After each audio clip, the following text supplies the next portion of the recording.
RFK trying to tell us something about Israel? I don't know. You look at these letters and you tell me. This is one letter from 1963 from the Attorney General of the United States to Mr. Robert Kennedy himself. This is for educational purposes only.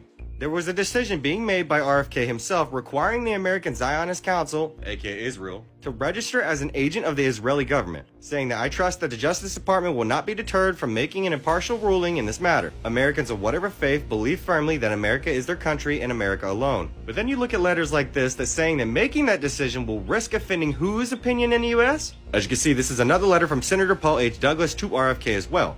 As you can see, saying the same exact thing. And still to this day, it has not happened. But you know what's pretty ironic is the fact that that same exact group, aka them, can't say their name out loud here on TikTok, is openly confident that a handful of pro-Israel groups funds political campaigns in support of individual candidates in U.S. elections, led by the WHO, a powerful force in American politics. Before the 2024 election, WHO plans to spend tens of millions of dollars against congressional candidates, primarily Democrats, whom it deems insufficiently supportive of Israel. Most notably members of the Squad, the group of progressive representatives who are particularly vocal in their criticism of Israel's offensive in Gaza. And one might ask themselves, what does RFK and Israel really have in common?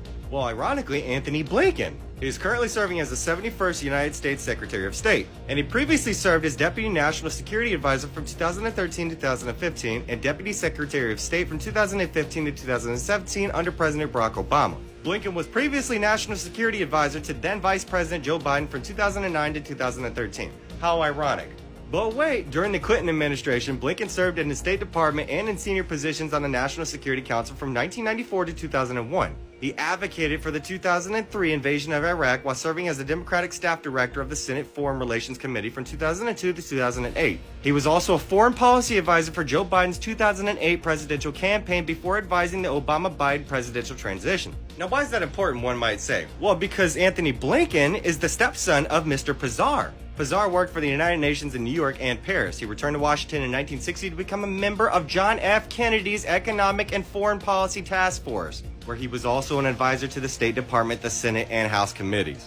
And as a lawyer, Pazar's clients included many Fortune 500 companies and many known business leaders of the 20th and 21st century. So what really happened to RFK and JFK, one might ask? Well, when you just so happen to look at a list of U.S. senators that have received money from pro-Israel from 1990 to 2024, you might see none other than Mr. Joe Biden in first place with $5,736,000, and none other than Hillary Clinton herself in third place. I'm sure that's not a coincidence, right? I'm not going to say that they had any affiliation with what happened to RFK and JFK, but can you guess who all of their top contributors over the last election were? These are all your Republican House representatives, okay?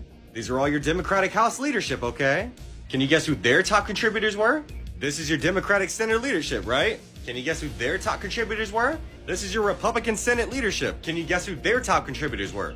Because God, just like Joe Biden over the years, all of these individuals have received money from pro-Israel as well. And as you can clearly see, it's not just one political party.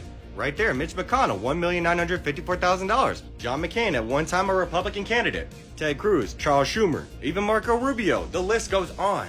Are you putting two and two together yet? If you're not, this is Mike Gallagher, a Republican representative, the specific person who sponsored the original TikTok ban bill that couldn't get passed through the Senate. I'm sure there's no coincidence, right?